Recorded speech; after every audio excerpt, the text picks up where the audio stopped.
Welcome to Manders Mindset, where we explore the power of shifting your mindset to shift your life. I'm your host, Amanda Russo, and I am thrilled to welcome today's guest, who has truly become one of my all-time favorite people. I'm so excited. My respect and admiration for this man run very deep. We first connected about a month before I traveled to Podfest last year, where he was speaking at a virtual event. And I'll admit, I was fangirling a little bit. His title caught my attention right away. And I knew I had to go to Podfest because I had to meet this individual.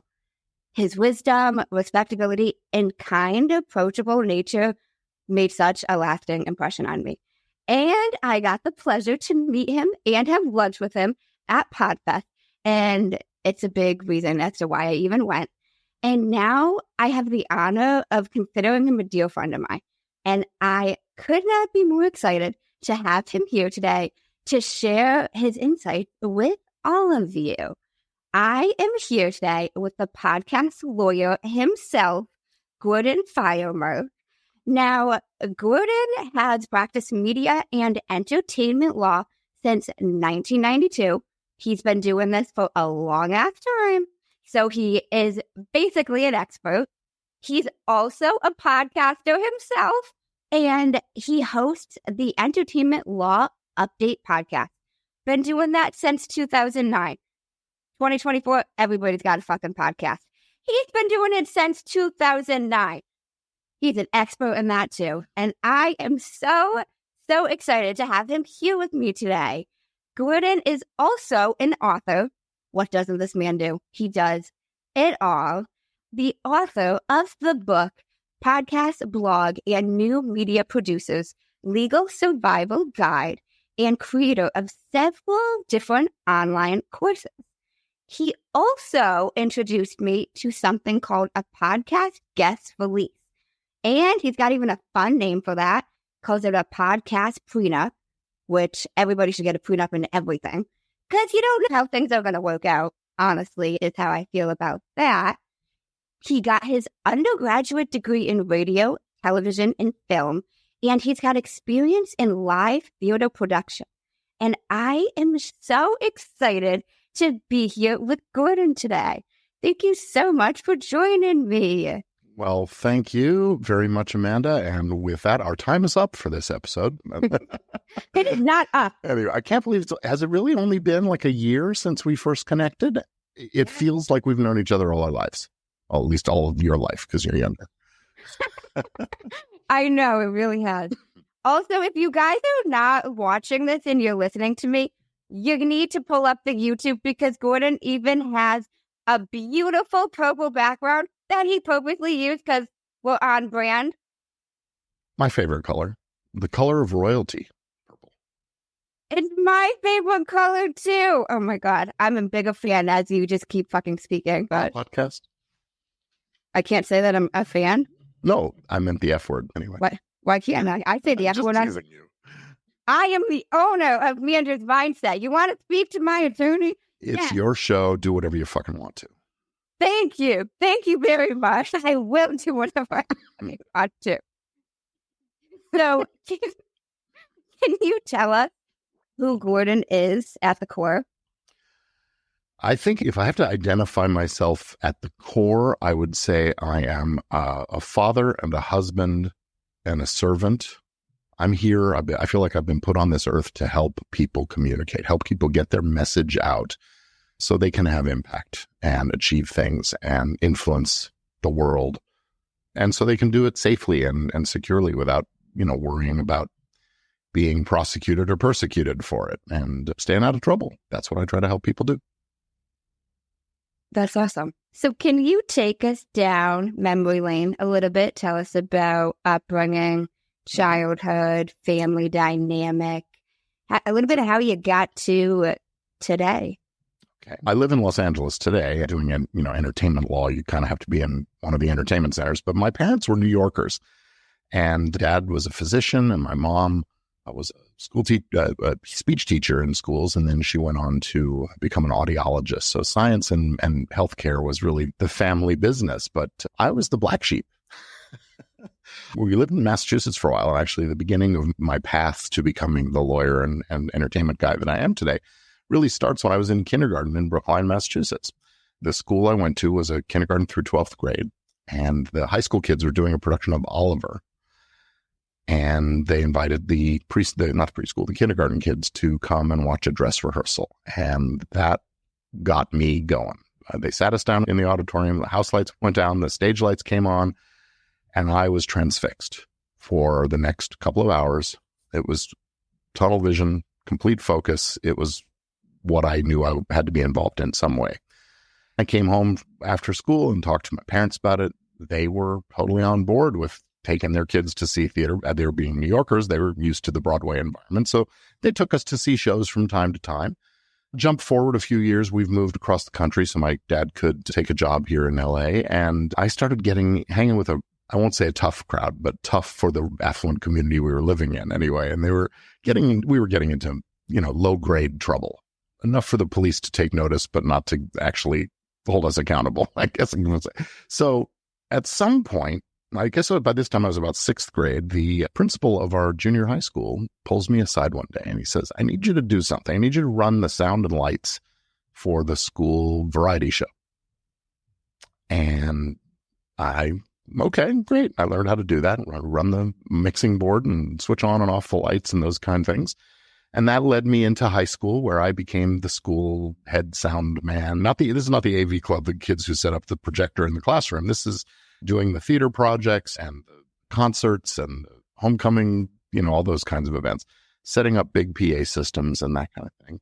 And I had sort of found my groove. I was a pretty nerdy kid, but now I sort of had something to live for.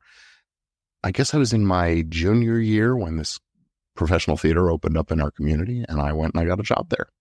So I was a stage manager and house sound technician there for a very long time. Actually, I was employee number 7 on the payroll of the theater.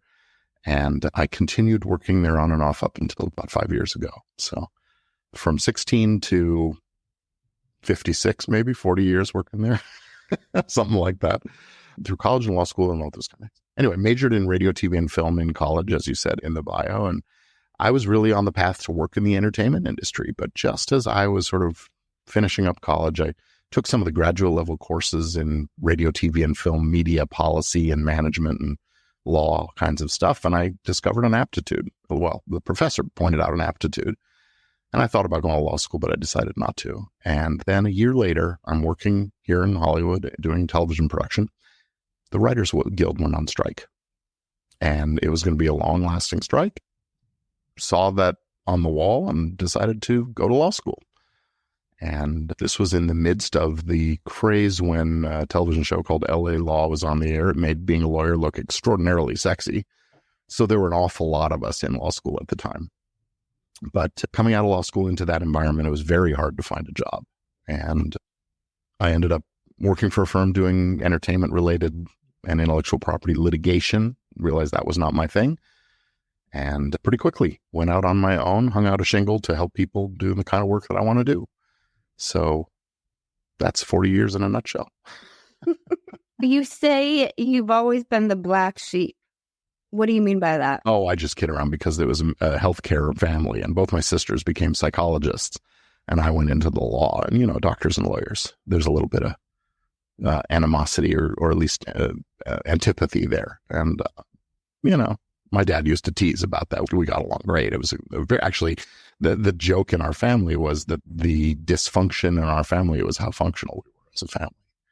So really blessed to have had a very comfortable, happy childhood and grow up reasonably well adjusted, I'll say. I think probably anything that's wrong with me now is because of things that happened in my adulthood. And now you said 2 sisters? I have 2 sisters, both younger, and both are psychologists. Nice family life. I gotcha. Now, you had a professor that noticed your aptitude for the law. Yeah. I don't know if she's out there. Maybe she's listening. Deanna Robinson in Eugene, Oregon, was the one who called it to my attention. I haven't spoken to her in all these years since graduating. But yeah, I was taking a class called Government Regulation of Media. And it was a 500 level course in college. So the grad students, and I was the only undergrad taking the class. And I got the top score on the exams and the papers. So she said, you should think about law school. And at the time, I sort of laughed it off. I was going to go to film school, become a movie guy. I didn't get into film school, but I did get into law school. You didn't get into film school? Well, I only applied to UCLA and USC, sort of the top law film schools in the country. No, I don't think I did get into either of them. But I applied for law school sort of at the same time, basically on a dare from a friend, and I got into law school. Okay, I want to backtrack. A dare from a friend is why you applied to law school? Let's elaborate. His name is Mike. Again, someone I'm not in touch with now, but we were talking on the phone one day right around the time that this idea of all this had come up, but maybe you should go to law school. And he was applying to law school, and he said, Gordon, if you don't do it, you're a fool. That kind of thing. I'd say, well, look, I'm going to film school, but I said, nah, lawyering's a more stable, better profession. You got to try. I dare you. Something like that. And you know how guys are. They challenge each other. That is a weird challenge, I guess. So I applied, what the heck? I took the LSAT and filled out an application, or 4, I guess. I applied to 4 schools and got into 2 of them. What did you apply to? Oh, I'm going to reveal all my secrets. I applied to USC and UCLA for law school. Those are the 2 I didn't get into. And I applied to, actually 3 others. I applied to Pepperdine and Loyola and Southwestern, which is where I ended up going. Those are all here in LA. So I just wanted to stay, and entertainment law, it had to be an LA school. So it worked out. Wow. I love that. So you go to law school, and post leaving law school. So I finished law school in 1992 at this glut of young lawyers coming out of school at the same time that law firm, the business of being in law, was changing, and there was a lot of consolidation of law firms, and the movie studios were merging. Several studios had merged. So lots of those entertainment law jobs were actually being eliminated. And I was competing for the entry-level jobs with people who'd been out of law school for 3, 4, 5 years. And I would say it was the hardest time in my life, was that year or so of looking for work as a lawyer. And I ended up landing a job that a friend of mine from law school had been in, and he was leaving, and he sort of got to pick his successor, and that was pretty great. And then, yeah, like I said, lasted, less than a year in that job before I quit in a huff, let's put it that way. And I was doing work I didn't care for. I didn't like myself much. This is one of the things I learned about myself, is that I was actually pretty good at the confrontational adversarial lawyer thing, except that I couldn't turn it off and leave it at the office. I would bring it home with me, and just didn't like that about myself, didn't like that side of myself. So I decided that I had to not be a litigator. And that meant leaving the firm. There were other reasons to leave the firm as well, but it was a very uncomfortable work environment. I ended up leaving that job, and a few weeks went by, a few months maybe, and my grandfather was in town visiting. And he saw that I was on the phone with people all day. I was doing stuff, just sort of helping friends with one legal thing or another and so on. And he said, hey, you have a business, right? You have a law firm. And he was not an entrepreneur, but he was a shop owner. So he had his own business his whole life. And he sort of pointed out, all you need is an office and a desk, some business cards, and you got the real thing. So he was kind enough to cut me a small check, a modest check, I should say, enough to buy the furniture and put a lease deposit down on the office. And I was off to the races. That was 1990. Oh, this is a funny story. So this was January of 1993 here in Los Angeles. I don't know if you remember what happened on January. I think it was the 14th of January, 1993. We had the Northridge earthquake. This is before you were even born. Born yet. But my office was in this high-rise tower in the middle of LA, downtown Century City, actually. And it happened in the middle of the night, but the buildings really shook. I don't think I'm exaggerating when I wave my hand back and forth in front of the camera. The buildings really shook. And when I came into the office the next morning, the bookshelf had fallen onto the desk that had been delivered literally the Friday before. This is a Monday morning. Friday before, I'd had all the furniture delivered, set it up and installed it all. And then things crashed down on each other and it all broke. Fortunately, I had bought insurance that week that I opened up the office. So I ended up buying the same furniture twice in the same month. Maybe that was an omen. I should have thought of that. Anyway, stayed in that office for a few years, ended up partnering with some other lawyers for a while, and then back out on my own since 2001, I'll say, something around like that. So 23 years now, hanging out a shingle of my own, doing my own thing. I love that. I love how that happened with that simple little comment from your grandfather. You already have your own business. Sometimes things happen from some person in our life just noticing that one little thing that you might not be able to put the full pieces together to realize what you were doing. Yeah, I think it took someone knowing what it looks like to say it and point it out. I mean, my dad was a doctor. He was in practice with some other doctors, but not quite the same thing. So now, you mentioned when you were doing litigation, you had the confrontational lawyer thing. What do you mean by that? Well, when you're litigating, you're taking one side at the complete expense, I guess you could say, of the other side. The job of a lawyer is zealous advocacy for the client's position. And in litigation, you're going to win or you're going to lose. The job is to win.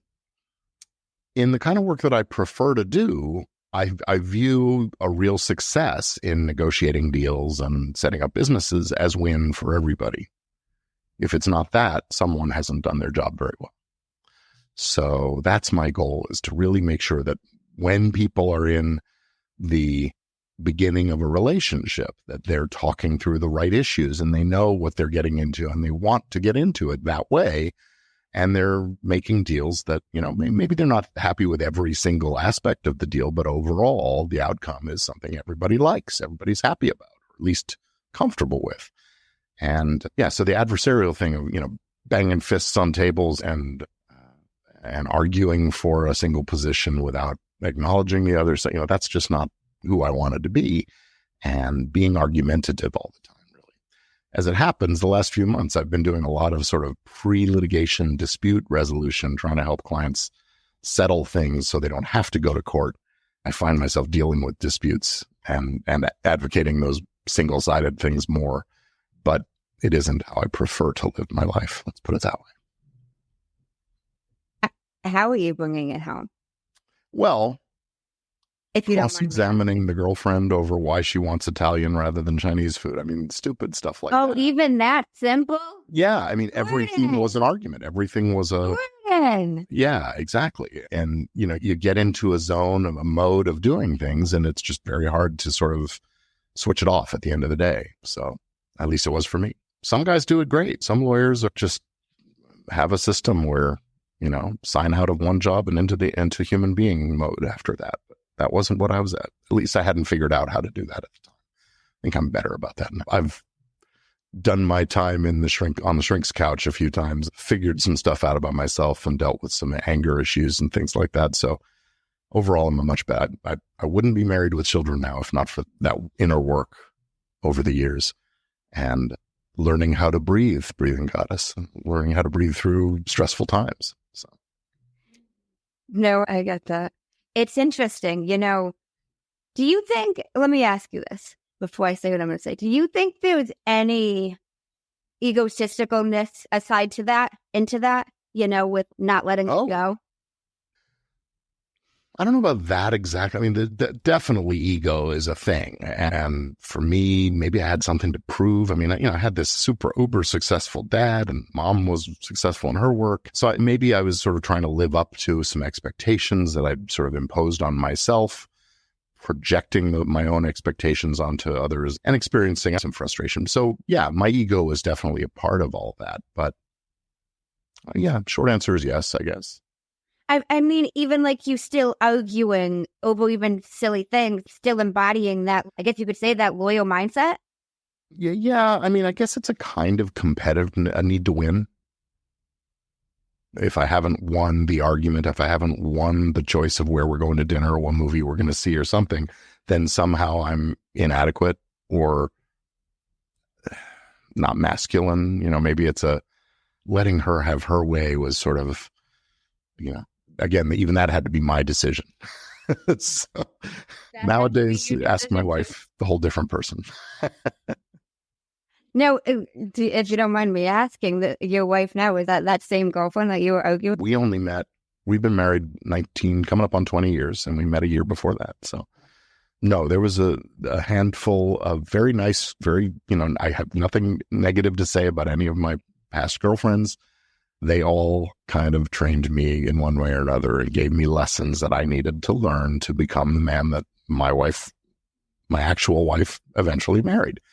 And I don't think without some of those lessons in humility and spirituality and honesty and those kinds of things, she wouldn't have had anything to do with me. So it's all good.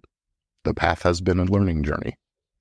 That's with everything. I was honestly only just curious because I myself, for example, when I first started working as a paralegal, I really held that title to the fucking degree. Like, there were certain things I wouldn't quote unquote do because I'm a paralegal, I'm not going to go here because I'm a paralegal.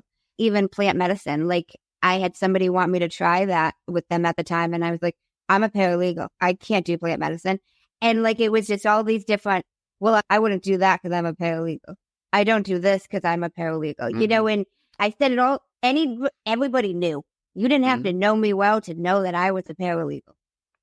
Yeah. Well, I think that these hard-earned certificates and credentials are something that a lot of us hold on to, and they become sort of an identifier. They become our identity. And most of us are far more than the one or two dimensional that represents. And it's a matter of being able to sort of let go and let people see more of you, more facets of I love the gemstone that you are. Oh, you're too sweet. No, I love that. More dimensions. Like, we don't have to be just one thing. Mm-hmm. You can tap into all of it. Yeah, I think that is that kind of ego attached to the law degree. I'm a lawyer. Look at me. You're supposed to have a nice car. You're supposed to wear nice clothes and an expensive watch, all those kinds of things. And honestly, I've never had the kind of career where my success has been just through the stratosphere. So I don't have the high-end car and the high-end clothes, and I don't, I live a comfortable but fairly normal, average, middle-class kind of a life. And learning to become content with that is also an important thing. Check your ego at the door and be a good human being no matter what. Have you not always been content with that? No. I mean, like I said, those first half of my professional career, certainly the first half of my adult life, probably, I think I carried around a lot of anger and frustration and dissatisfaction. Like I said, the therapy, sitting with this shrink and talking through things really helped. And honestly, I'll say to everybody, if you haven't gone to therapy, talk to a shrink, maybe if you don't need to, that's fine. But if you haven't done it, you don't know. And there's always something to learn about yourself and probably to let go of that. We carry around so much baggage and we don't even know we're doing it. So I say, go talk to somebody. It's good for you. Yeah. I also love how you mentioned you don't know if it'll work if you don't ever try it. Yeah. I try to emphasize that with everything. Like, you don't know if something will be for you, if you'll like it, if you'll enjoy it. Yeah. Career, activity, hobby, you name it. Like, if you don't put your heart in it and try it. Right. Absolutely. Just like trying new foods, right? You might not like it and you don't have to ever try it again, but you might really enjoy it. It's worth a shot. So, I say go for it. Life is too short to skip over things just because you have a preconceived notion of that you will like it or not like it. Don't believe everything you think. It's so true. Now, you mentioned you let go of a lot of anger. Do you mind elaborating a little bit on what some of this anger was stemming from? I think it was sort of diffuse, generalized anger, just sort of carrying, it was sort of the way I had operated in my life was, take issue with things. Oh, the food's not hot enough, or, oh, the guy behind me in the movie theater is making noise, or whatever. It didn't have to be much to get angry about things. And it was a way of being. I guess you could say maybe it was a kind of way of engaging with the world and showing that I was engaging with the world that wasn't very productive, but I don't know. I mean, maybe it was frustration with not having made it as a filmmaker and ended up, settling to become a lawyer, or we're doing therapy here now. That is what podcast is. Manders Mindset is partially therapy. Thank you. Licensed, but, I provide unlicensed therapy.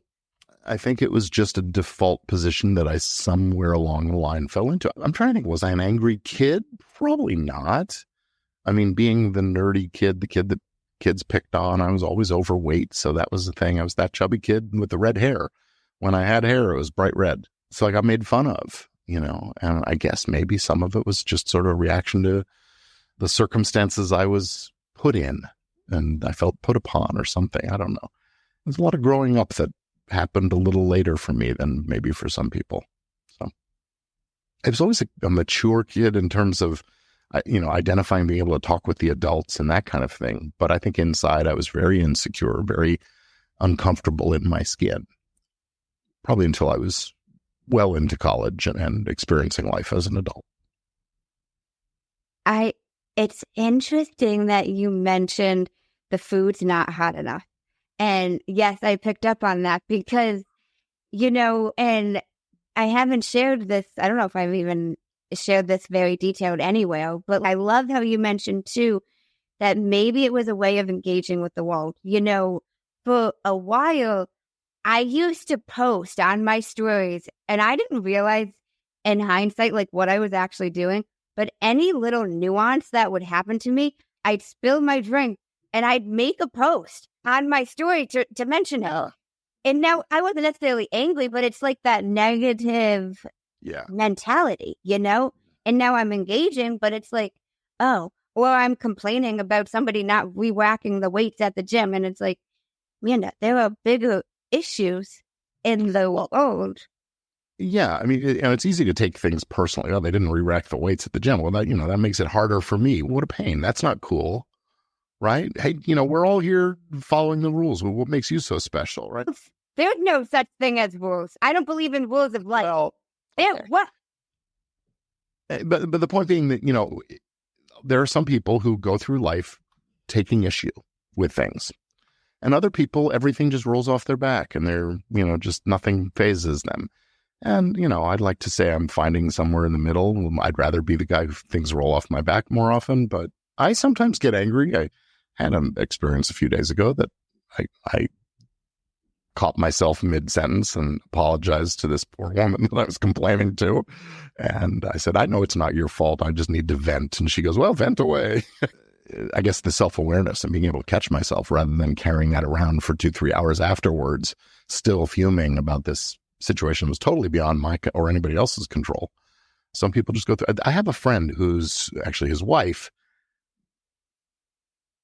You never hear a word out of this person's mouth that isn't a complaint or a judgment or criticism. Oh, it's sunny out, but it's too hot.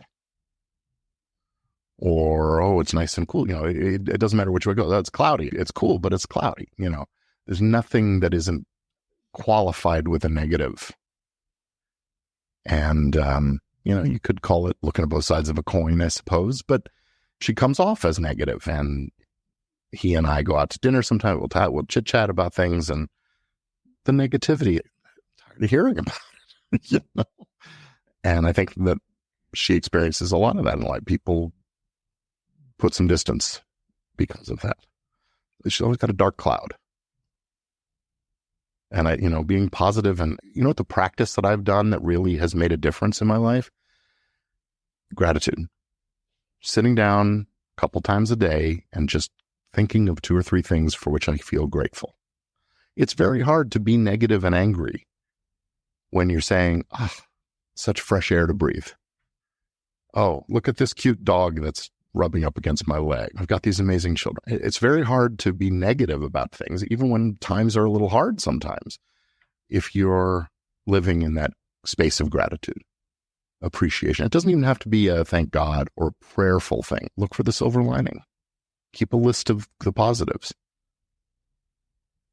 And the negative stuff just sort of doesn't take hold.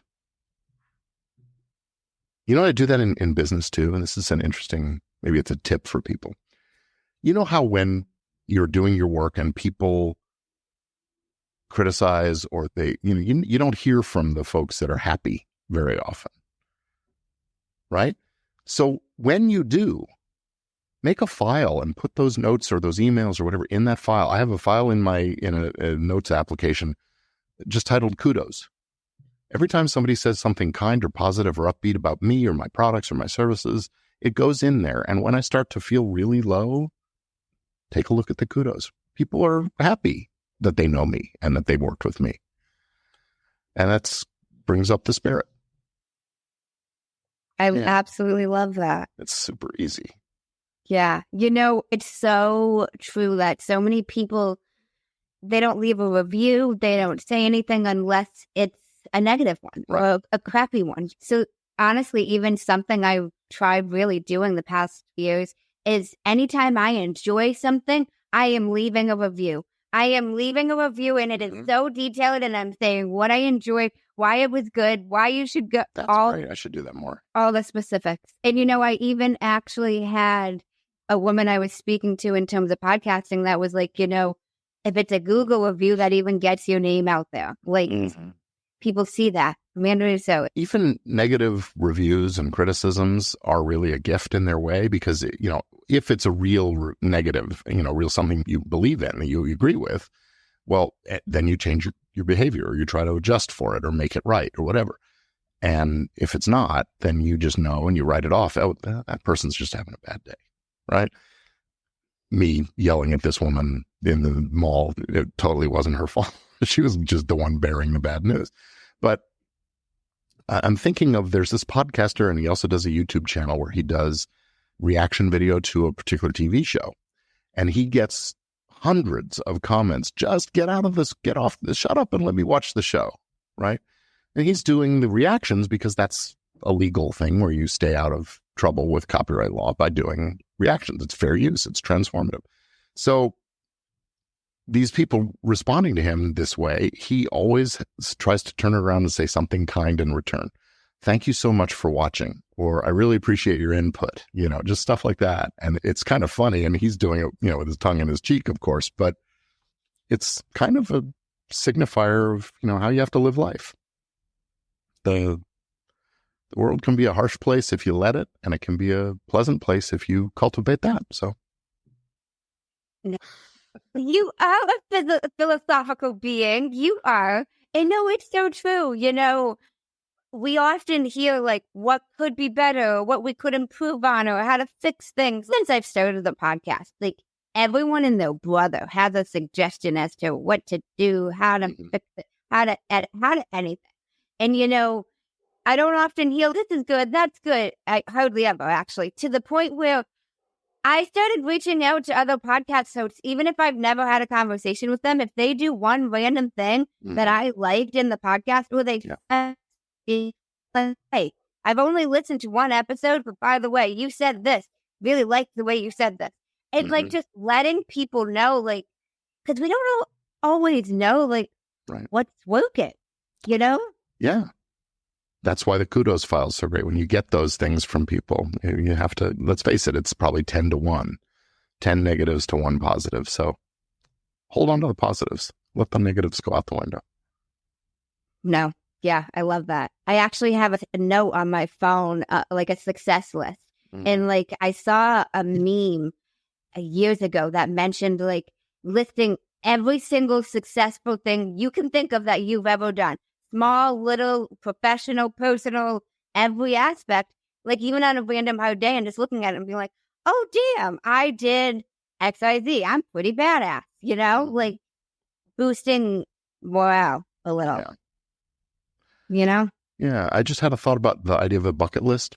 This is sort of an inverse of that. It's sort of the proud to have done list. And with bucket list, you're crossing things off. I'd say with a proud to have done, you're adding to the list as you accomplish more things. So you go out in the world looking for things, experiences to have, positives to experience. And okay, this is a thing. I may have to write a book or something. We may. You do have to write another one. I'll buy it. I'll be the first one. I'll pre-order it. All right. I'm ready right now. So you can start writing. Okay, send me and I'll get started. Maybe I will. Don't push your luck. Don't push your luck. We're entering a verbal contract. Careful. At least it's not an emoji contract. Remember that story? Is that a thing, an emoji contract? There was a case maybe a year or so ago where it was up in Canada where these business people were interacting over text, and the one guy sent a thumbs up emoji, and the other guy took that as an agreement to the terms of the contract, and the court upheld it and said, yeah, you agreed. I mean, based on prior course of dealing and all that, but yeah, you can make a contract with an emoji. So be careful what your emoji choices are. I'm blown away at that. I mean, it makes sense, but... Manifestation of intent to be bound, right? Intent to be bound. By the terms of a contract. Right? Offer, acceptance, consideration. There you go. You got a contract. So the thumbs up is the acceptance. Wow. And then, so, okay, there was an offer, and then you said consideration. Well, the exchange of value in the deal, whatever the deal was about. I don't remember the details, but... Yeah, okay. And that's all it takes. That just makes me really think that people got to be careful. Mm-hmm. Just how easy it is, like you're in a quick conversation, you know what I'm saying? Like via text, and you send a thumbs up or... Oh, it also even makes me think about love reacting, like on an iPhone, or like reacting, what that means, Yeah, I think that's a rare case. But get it, but it's just... Yeah. It's interesting. I was talking to some students about this earlier. I think one thing is if you have a course of dealing of always using written contracts, and then there's this thumbs up thing, the judge looks at it and says, well, no, everybody who deals with you knows that you work with written contracts. So, of course, you didn't mean the thumbs up to be binding. But if you routinely text with people and that's all you rely on, then yeah. Right? So it's sort of the way you operate in the world can influence how you're viewed if you ever end up in these disputes and things. So, yeah. It makes a lot of sense. I want to backtrack a tad. You mentioned about focusing on the present, and we were talking about gratitude, and something I started doing myself that I think has really helped is I do the gratitude every day, but I try to have it be something within the last 24 hours, something that happened to me, something I saw, something I experienced, and it almost forces me to be more present and to look for more good things, because in the morning, I'm going to write down these 5 things within the last 24 hours that I'm grateful for. It's easy to think of the big things, like I'm grateful for my spouse. I'm grateful for, the big things. Everybody can often think of them, but in the midst, Well, there are so many of I won't call them little things, but there's so much that we sort of take for granted, right? I mean, the sun rises in the east every day, and it warms us all day long. It gives us light to work by. And all of that. And we take it for granted. But can you imagine what life would be like if the sun didn't come up tomorrow? It's worth being grateful for. Having fresh air, clean water to drink. Not everybody does. So most of us are very fortunate. Having a job we enjoy, or people we like to be around. Just the feeling of wind in I don't have hair, but the wind in the hair as you're driving in the car or whatever. These are things worth paying attention. Living, as you said, being present in the present. I love all of this. Oh my gosh. I want to transition a tad. Okay. So this podcast, Prenup, what made you first decide now we're going to create this? Well, first of all, I want to clarify something. In the introduction, you talked about the guest release as a podcast prenup, and it is a kind of a prenup. Sure, it's between the guest and the host. But, when I talk about a podcast prenup, I'm thinking a little more broadly that it's really the agreement between anybody that you have a deal with, whether it's a co-host or co-producer of the show or your virtual assistant who's going to help you do the show notes or the editor you hire to edit your show. All of those people should be signing a contract that lays out what to expect and what's expected of them And what happens if? How does this relationship end? If you stop wanting to do it, can you just walk away? What do you owe me? If your partner's in a business, well, what do you do about that? How does somebody buy the other person out? What if there's somebody dies or becomes disabled? Now, am I stuck dealing with your family to try to figure this out? And if you haven't finished the work, what do I do there? All these kinds of things. So that's what a prenup really does, is it sets up the expectations of both the good and the later possibility of the bad. So with the guest release, I'm agreeing to come on your show, and you're agreeing to host me and do an interview and hopefully showcase my best, put my best foot forward. And that's our agreement. I'm agreeing to let you do that, and you get to publish it in your feed, and I get to link to it and share and all that. But it's good for my visibility, because maybe some people are going to come out and find one of my podcasts, Entertainment Law Update or Legit Podcast Pro. And thanks for the plug. And that's that. But you should get it in writing, because that consent to be recorded, privacy issue comes into play. The ownership of the resulting recording comes into play. So all these things are covered in what I call a podcast guest release. This is sort of my proselytizing mission, I guess you could say, is every host of a podcast should have their guests signing a release every single time. It's life safe sex. If you don't use it, that one time is the one that comes back and causes problems. So use a podcast release every time. Practice safe guest. So, there it is. And honestly, if you don't mind, I'll plug it. If you've got other listeners that do podcasts and interviews and things, go to podcastrelease.com and you'll get a free guest release that you can download and use. You can implement it into part of your workflow. It doesn't have to be paper that they print out and sign and send back. It could be an online form or checkbox or those kinds of things. So, but just get that manifestation of intent to be bound every time. Yeah. But so what made you, now we need this release for the guests, for the co-hosts, for the VAs? What was the actual, let me create this? So when I started podcasting, I actually started as a guest on shows in the early mid 2006 or so.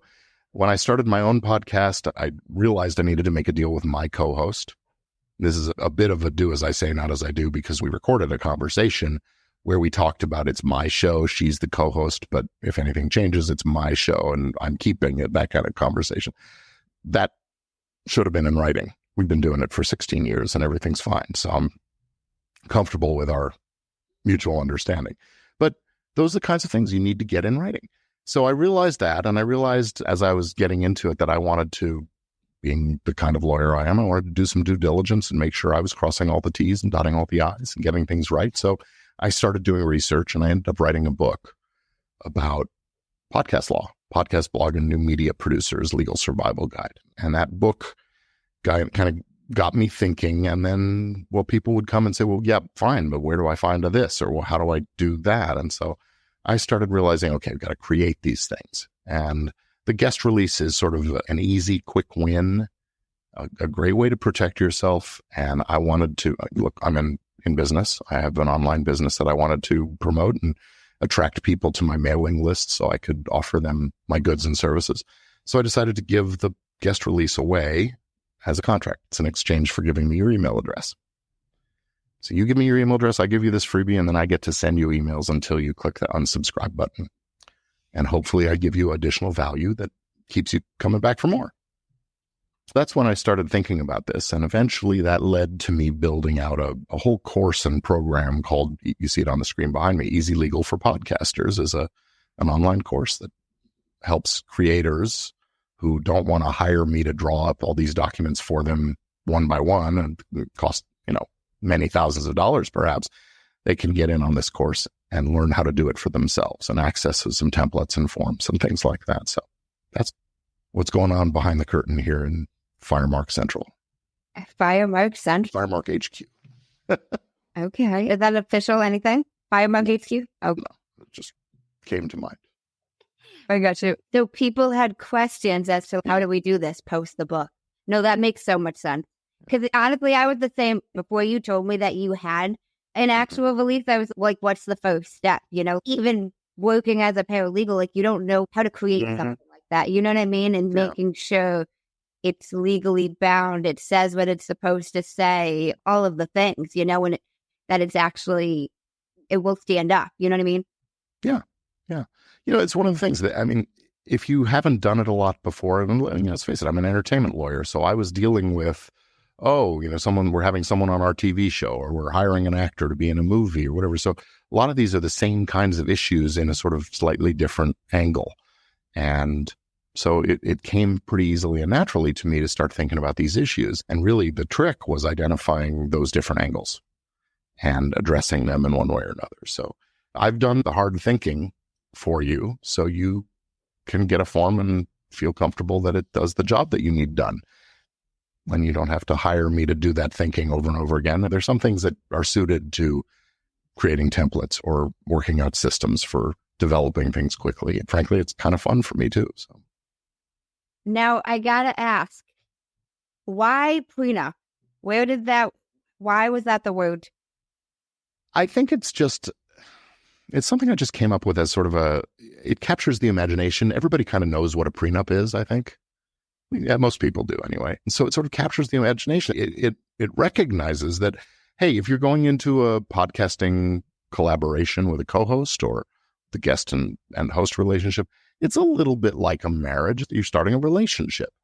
And like it or not, a lot of relationships end, sometimes suddenly, sometimes slowly, but oftentimes unhappily. And the goal, I guess, of a prenup is to make that transition, that ending, easier, more manageable, more peaceful, I guess.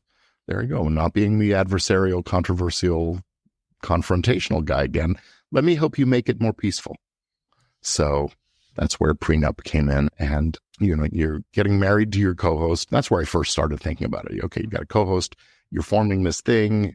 The podcast itself, the show is the house. The episodes are the various assets that you own. And of course, the audience owes the kids, right? So you got to figure out who gets the house, who gets the kids.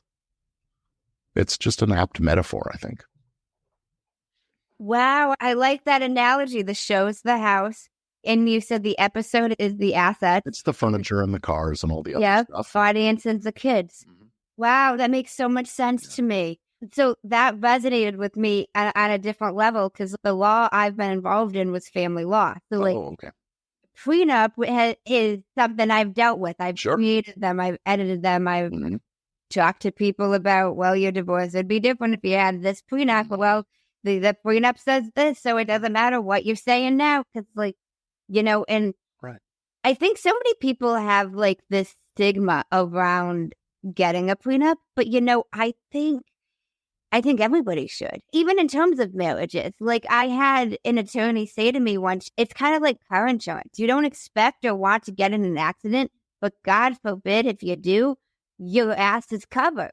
And, you don't expect them to get divorced, but God forbid, Right. Yeah.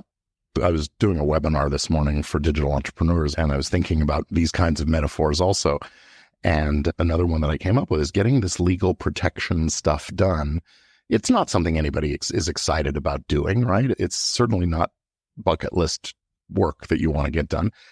But you do it because it's sort of like the pre-flight checklist. You're getting on a plane. You want to know that there's enough fuel and that the systems operate right and the landing gear is going to come down when you want it to, because otherwise you're coming in for, well, at least a rough landing or maybe an all-out crash, right? So get that legal stuff done. It's like the landing gear on the plane. You only need it for those few occasions, but when you need it, it's there for you. So. Yes, it's so true. I love those little analogies and those little metaphors. And that same attorney also mentioned something to me, and I think it's really relevant too in terms of podcasting as well. When you create that prenup, whether it's your marriage or whether it's your podcast, the co-host, the guest, you are on best terms with this person. When things fall apart or go a little rocky, you're not on the same terms. So, why not create the prenup while everyone is getting along and you want the same things, you're on the same page, before the tension arises. And sometimes those conversations lead to the tension, right? You're doing this prenup thing, you start having these conversations, you realize you're not on the same page. Well, I would say better to have that discovery happen early when you have less invested in things. Now, in marriages, there's a lot more going on. It's hard to be, well, it's just business. No, we're in love. We're supposed to be in love. We're getting married. We're whatever. But in business, you're getting married because it's business, right? And so having those conversations, realizing, hey, maybe we're not on the same page, either getting through that or not is better than figuring it out 2, 3, 5, 15, 30 years later. I like how you mentioned sometimes it does bring about the tension. I had a potential guest that and I talked to you about this privately, that I was so excited to interview, but she wouldn't sign my guest release. So y'all have not heard from her, but it created a little bit of tension, but like, it was one of those that it was much less tension and much less friction. We didn't argue. There wasn't too much tension. It wasn't like combative or anything, but it was much less her simply saying, oh, because it says XYZ, it's not something I can sign. And me saying, okay, I understand, then we can't record. We follow each other on social media. It is what it is. Mm-hmm. But it was much less of like, I don't even know the word I'm trying to find for this, but much less of like combativeness, because we had that conversation early. Sure. When it wasn't after the fact. Yeah, you hadn't both invested a bunch of time in doing it. We hadn't invested much of anything. We had one conversation and I sent her this email and she was like, okay, well, here's my standpoint. It was probably an hour's worth of time with that. Yeah. So, but it made for less friction, which I think, wouldn't you want that? Like less stress in life? Absolutely. I mean, there are some circumstances where friction is a good thing, but other than that, no, it's... Where is friction a good thing? Let's delve down that. Between the sheets, Amanda. That's what I was thinking of. I had no idea where you were going with that. I didn't telegraph it with the... No, because I was really like, let's delve down. What friction do you want? The brake linings on your car, friction is good there too. Life is too short not to have some fun. I agree. I love that you said that. I agree. Now this is completely off topic and irrelevant, but I'm somebody who wears a lot of shirts that have very interesting sayings on them. And I've gotten a lot of comments about them, and it's like, life is short. I'm going to wear the funny, sarcastic shirt, because why not, Like, I have a green hoodie that I wear around Christmas time that says something along the lines of like, fellow, deck the halls and not your family. That's good. I think it's cute. Yeah. Like, not all of my family love them. I also have one that says cold ass balls. It's a sweater. Okay. You are looking at me like I'm insane right now.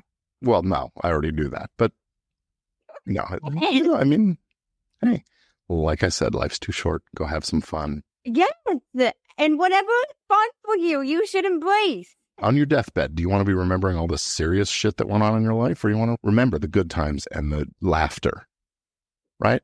What's the most musical sound that comes out of people? Laughter. Children's laughter especially it's like music to me. I just, I could go through my whole life just listening to children laugh. That's great. So have fun. Entertain the world. Actually, entertain yourself by entertaining the world. Okay. From the entertainment law lawyer. Okay. There you go. It's true, I love how you mentioned deathbed. I had a guest one time ask me, like, at the end of your life, like, how do you want to look back on life? And like, what's going to make you so freaking grateful that you like shed a tear looking back? I lived this, not just like what you want to do, what you want to experience, but what's going to make you so, Totally. Yeah. So now, how long ago was it that you created this prenup? Oh, gosh. It's probably been about 9 or 10 years now since I've made the original podcast release. And the other versions of Prenups have come, along the way in the course of creating the course and the trainings and things. But yeah, that's probably about 10 years ago now. I hadn't thought about that. So, and it's been updated. That's the other thing, is I try to keep it updated. So when AI came in, into the consciousness of the community, a year or two ago, I added some language in there that gives the host the right to use AI tools to edit the show, but on the condition that it not edit the meaning or the tone of the words spoken. Because you want to promise you're not going to embarrass or harm your guest's reputation by changing what they said. Even if you cut out a word, you can remove the ums, but don't change a positive to a negative or those kinds of things. So try to find a middle ground. And I update the agreement from time to time, and it's a Google Doc that people can download. Once you get it, you can go back and check it again, get the update. When I do update, I notify everybody who's on the list. Okay. You mentioned AI, and I want to touch upon something. Hopefully I don't butcher this, but if I do, just correct me. That you mentioned when you were speaking at Podcast Movement about how ChatGPT, people don't own what the response we get from that's not ours. Can you elaborate on that and explain this better than what I'm saying? Okay, yeah. So the principle that we're talking about is the output of the system, right? You type in a query and it goes and it uses all of its accumulated knowledge from ripping off all the work that's been out there before. And then it spits out an answer. Well, in the world of copyright law, ownership of a copyright, that is the right to protect and exclusive right to use the things that we create, that comes from the act of authorship. And author implies that there's a person, right? So the Copyright Office here in the US and in almost all the other countries in the world, the governments have basically come out and said that the copyright is, in order to have a copyright, there has to be original work of expression by a human author.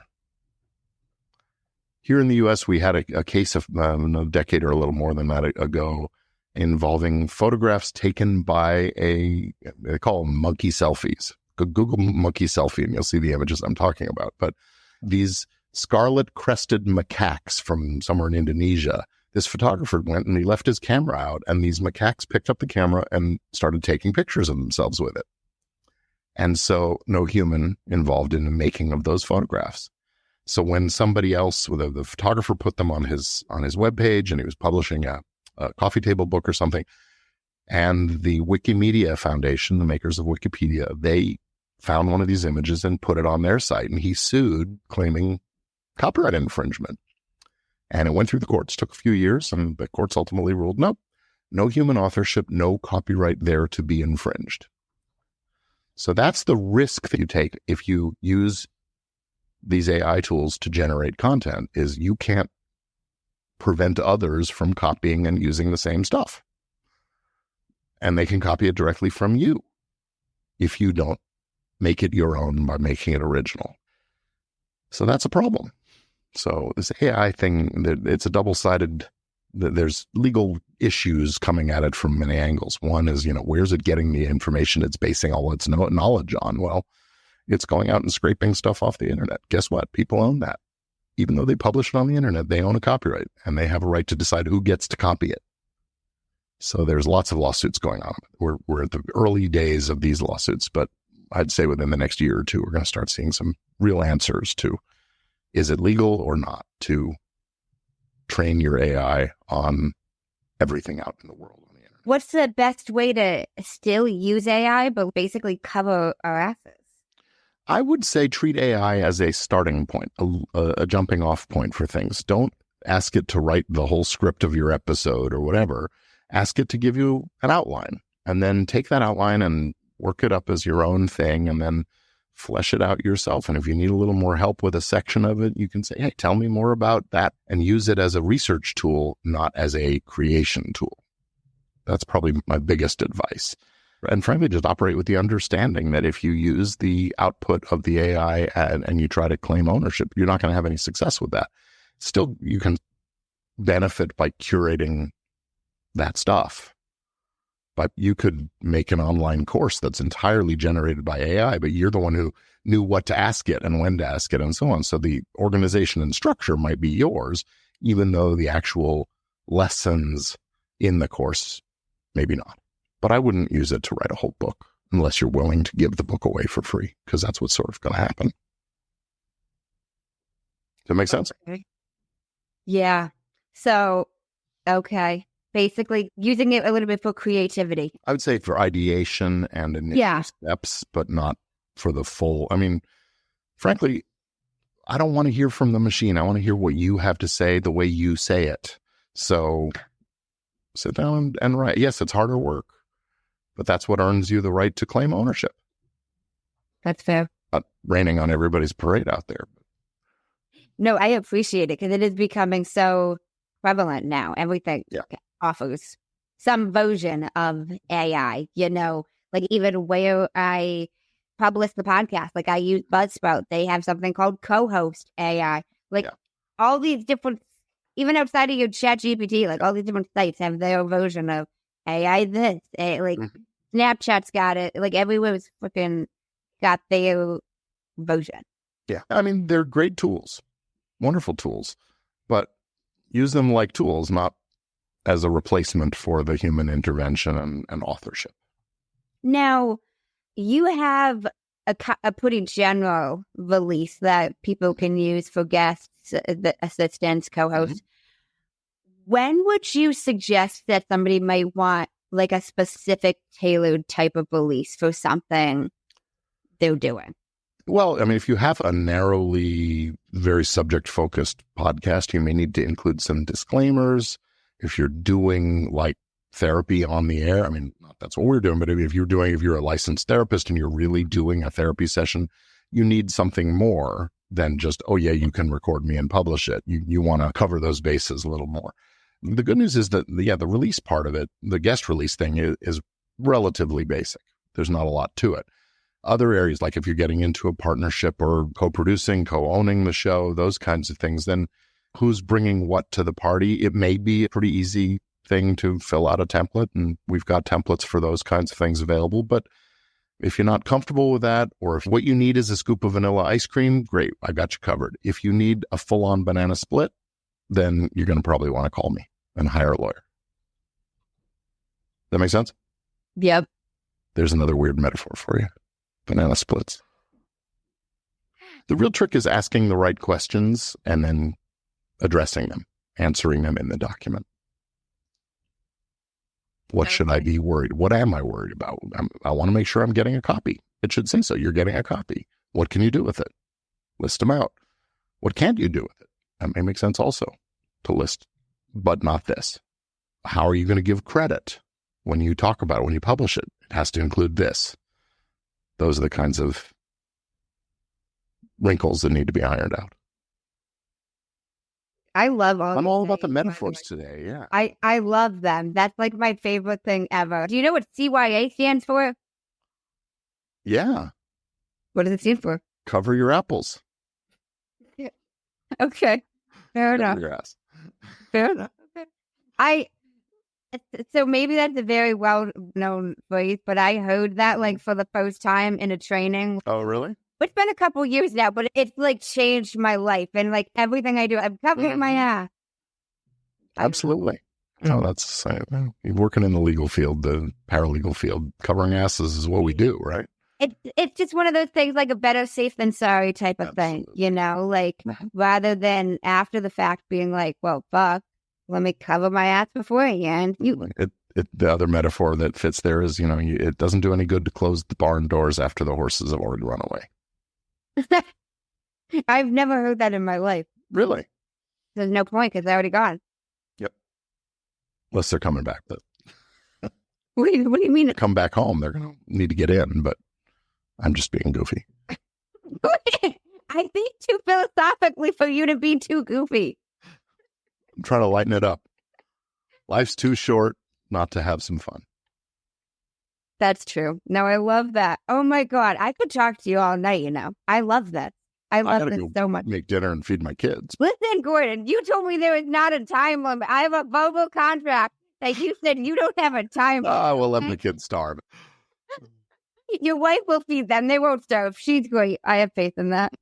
No, we're good. Go ahead. I trust that. She's great. Have you heard of a man named Jay Shetty? Yes. Really? I will teach you how to be rich. Isn't that his name? I didn't expect you to know him. Well, yeah, he's wise. I'm wise as much as my ears. I'll put it that way. He's got a podcast as well called On Purpose. Have you heard it? No. Okay. Did not know he had a show. Fill me in. Well, he ends it with 2 segments. The first one is called The Many Sides to Us. And I've started incorporating these in my podcast. But notice, I give him credit. I'm not taking credit because I didn't make this up. See? I'm following Gordon's rules. Gordon's mindset over there. You're using his idea, not his property. Go ahead. Yes, I am using his idea. See, ideas can't be protected under copyright law, but the specific way that he iterates it is his. And likewise, the way you iterate it is yours. So am I not allowed to be asking these questions? I've been doing You ask you the same exact questions that he asked? Yes. Shh, don't tell him. No, short questions are probably not copyrightable either. Go ahead. Yep. Do it. Do it. I'm like afraid to ask you these. I'm like hesitant whether I should. I've been doing this for a long fucking time. It's all a little good. late Just now. do it. I was honestly trying to cover my ass by mentioning him. And that's why I started with. No, you're right to. That's the right way to do it. It's not plagiarism, and it's probably not copyright infringement. I won't know until I hear it. So, well, first question is, what is one word someone who was meeting you for the first time would use to describe you as?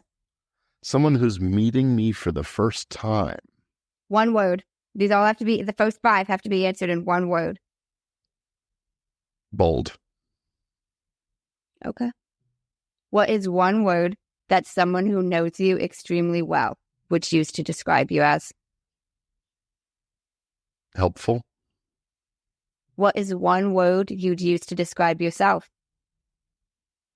Effective. What is one word that if someone didn't like you would use to describe you as? Someone doesn't like me or wouldn't agree with my mindset. Hard one. Ignorant. What is one word you're trying to embody right now? Service. The second segment is the final 5, and these can be answered in up to a sentence. Number 1, what is the best advice you've heard or received? When you're going through hell, keep going. Don't stop and screw around. Get through it. What is the worst advice you've heard or received? Finish what you started. Some things aren't worth finishing. Some things you should just give up. You should stop. It's not working. Don't do it. You don't have to commit to the finish line for everything you do. Okay. I like that you mentioned that. You know, I had a guest once say, because I asked her something about achieving goals, because she had achieved a lot of things, and like if somebody was struggling to achieve something, and she mentioned like maybe it's not meant for you. You know, maybe you are having such a hard time with the thing because you're not meant to do the thing. Okay. What is something that you used to value that you no longer value? I no longer value what other people think of me. That's hard. I'd say I value that less than I used to, but not completely off the map. Okay. If you could describe what you would want your legacy to be as if someone was reading it, what would you want it to say? I want my kids especially, but really everybody who knew me, to be a good person and to do some good in the world, to be of service, to help others, solve a problem, get a message out, affect change in the world. If everybody made a little change that was for the good of people, the world would be a much better place. That's true. I completely agree. Now, this is going to be a fun one to hear your response to. If you could create one law in the world that everyone had to follow, what would it be? And I want to know why. He does not ask why, but I want to know. Well, I mean, the human part of me says gravity, but the law of gravity, but somebody already beat me to it. One law, boy, that's hard. I think it would be a law that places the ultimate value on respect for one another. And I'm not exactly sure how that, I mean, laws don't get made overnight. You have to think them through and negotiate with all the stakeholders and all that. But no, I think that showing respect, not showing, but actually respecting one another, regardless of points of view, regardless of who they are, color of the skin, all those things, that respect is valuable and that you should earn your place in the world by being respectful, by respecting everybody. Well, because the world would be a better place. I think so much of what's wrong in the world, in politics, in society, in business, in our personal lives, in relationships, stems from a disrespect, maybe a lack of empathy also. But, everybody has value. Everybody's here for some contribution that they bring. And when we minimize another person, when we marginalize people, that's a disrespect. That's the way we create the otherness, the separateness that that divides us. So I say the opposite of that is we all should respect and I guess maybe Jesus said, we should all love our neighbor, love thy neighbor, right? There it is. Yeah, that makes so much sense. I love that. I love all of this. Oh my God. Thank you so much for speaking with me. This was a blast. It's been a lot of fun. I have a question I want to backtrack that I thought about that I didn't ask you. And because there's no rules for how I run my podcast. Do it. I'm going to ask. So you mentioned you started guesting in 2006, which is like freaking 18 years ago. So that's like forever ago. Mm-hmm. But you didn't start your own until around 2009. Did I hear that correctly? So, yeah. So I started out, I'll tell you, I discovered podcasting first as a listener. There was Leo Laporte, was the head of the Twit network, This Week in Tech. I was listening to him because I'd followed him on television, and when his network changed formats and he left, he started a podcast. So I figured out how to listen to podcasts. This is back when you had to download it onto your iPod and carry it around with you. And I thought, oh, that's cool. That's neat. And I liked the format he was doing. Right around the same time, this guy reached out to me and he asked me to be a guest on his show to answer questions. He did a show about video, mainly like wedding videographers and event videographers. And he asked me to come on and answer questions. He just had a bunch of questions that were legal questions. So I came on and I was a guest and we got through a few questions and he said, I got to have you back again. Came back again. Shortly after that, he reached out and he said, let's do this every other week. We're going to do twice a month. We'll do this show. We'll call it Law and Video. And he would bring the questions and I'd bring the answers, his show, but I was the guest expert, recurring guest. And we did that for around a couple of years before his boss found out he was doing a podcast and accused him of moonlighting and made him stop.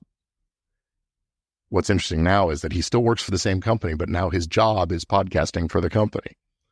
I think that's the case. I may be being a little out of turn. But anyway, at that point, I was hooked. I had already figured out how to hook up a microphone to a computer and do a Skype call and all those kinds of things. And being the audio geek that I had been in high school and college, that was fun. And so I had the bug. And I realized I wanted to keep doing this. And so I thought, okay, what kind of a show would I do? Entertainment law. I'll do a weekly or monthly news roundup of case law in entertainment. I didn't want to be the only solo voice. I wanted to have someone to bounce things off of. And I wanted it to be a woman because you want to have some contrast and varying points of view. It needed to be somebody who also practices entertainment law, but in a slightly different area than mine. I don't do much music law. So I said I wanted to be a music lawyer. I didn't want it to be somebody competing with me here in Los Angeles. You don't want to help your competition. So I put it out on Twitter. This is 2007, maybe 2008. Twitter. I was on there. There were a handful of lawyers on Twitter. And I said to the lawyer community, hey, I'm looking for a co-host. Here are the criteria. And I got maybe 20 responses. 18 of them were the same name. Tamara Bennett. So I didn't know her. I reached out to her and I said, hey, you've been recommended. I'm thinking about doing this podcast and here's what I have in mind. Would you be interested? Let's jump on a call and just record a test episode and see how it goes. And so I created a little outline. We agreed to get together and talk, and we made episode 0. And it took us a few months to pull it together and get started. And my wife had our first son during that sort of window of time. So he was maybe 6 months old when we started the show, maybe a little older than that, and probably would have started earlier had he not been coming along right then. And we had just moved into this new house and we needed a place to record. It was all the logistical kind of stuff. And 2009, April 2009 was episode 1 of Entertainment Law Update. And we do a monthly show, and day after tomorrow, we record episode 173. So that's exciting. And thus began an odyssey in the world of podcasting. Oh, that is so fascinating. I'm so glad I asked that. I was a little surprised that you started the guesting before the hosting. I would have thought it was the other way around because you have so much knowledge to share. Yeah. Experts get asked to be guests. I get that. Yeah. And I love the sound of my own voice, so it was inevitable that I'd end up getting cameras and microphones. You brought up ego earlier. If this isn't ego, I don't know what is. You do love the sound of your own voice? I joke around about that, but no, I'm comfortable with the sound of my own voice. A lot of people don't like to hear their own voice on recordings because it's not what they hear in their head when they're talking. I don't notice a difference anymore. I'm desensitized to the difference, I guess. And I think, if I didn't have something to say and some value to share, I don't think I would like the sound of my own voice. But one of the things I've learned and become very comfortable with is that I do have something to share. And there's always a new perspective, a new angle. Even though I can cover the same topic every week, I can cover it differently and give someone else a new insight into copyright or trademark or contract or trade secret law or just the ins and outs of the entertainment industry, whatever it is I'm talking about. So Entertainment Law Update is that show. And my other show is Legit Podcast Pro, where I do a live stream on YouTube, as well as record the audio. I make it for the audio audience, but I sit here and talk into this microphone like this, as I do short tips on 10, maybe 15 minutes at the longest for podcast creators and others in the creator economy, and help them navigate some of these legal things and understand how the business works. I love how you mentioned the insight, and that you can share the same thing with multiple perspectives of it. That's the answer to the big fear that a lot of people have about being a creator is, I wouldn't know what am I going to talk about? And the fact is, you may have covered it 2 weeks ago, but unless that same person was listening with the same questions in mind 2 weeks ago, they're getting a different bit of knowledge. And the ones who were listening last 2 weeks ago have a new question this week. So you're moving them along. It's bite-sized pieces. No, I heard once, and I have no idea who said this to me, but it's about reading the same book twice. Like you'll get different pieces of wisdom, listening to the same podcast episode 2 weeks later, you're a different person and you'll hear different nuggets from it, Yeah. It's like layers, opposite of peel. Well, maybe it is like unpeeling an onion, right? You've got one layer after another and there's something else there. I was going to say it's like stacking on layers, building the bricks in a wall going up. But I love all of these analogies. I love these. We're in. This has been amazing. Thank you so much for speaking with me. And where can people connect with you? The podcast lawyer. Yeah, well, I'm fortunate to have the name Firemark, which is very uncommon. So is that your real last name? It is the real last name. The emigration coming over from what's now probably Ukraine or Kiev or maybe Belarus or something.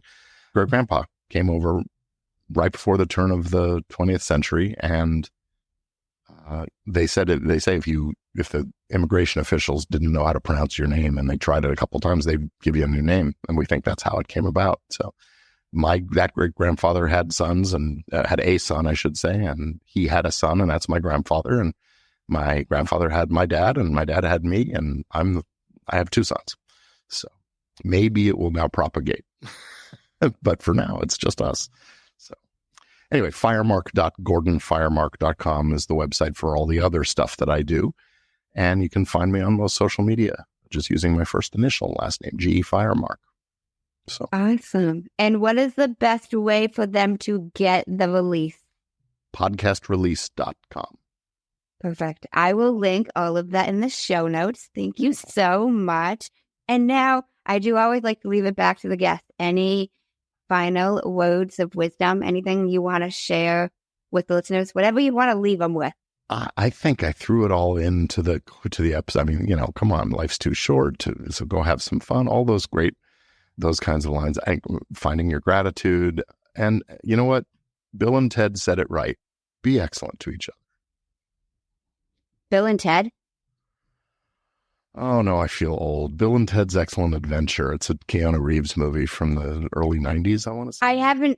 You don't have to feel old. I have not seen majority of movies, TV shows. You could name anything. I can count on one hand the Netflix series that I watched and finished. Okay. So it's not an age thing. That means your time has been better spent than mine. Oh my gosh. Well, thank you so much for speaking with me. I loved this. It has really been my pleasure. It's always a delight to talk to you, Amanda. This was fun. This is like my favorite episode. Say that to all the guests. I really don't. I'll sometimes tell them it was one of my favorites, but I don't always say it was my favorite. Well, thank you. I'm flattered. Thank you so much again. I really appreciate it. My pleasure. And thank you guys for tuning in to another episode of Manders Mindset.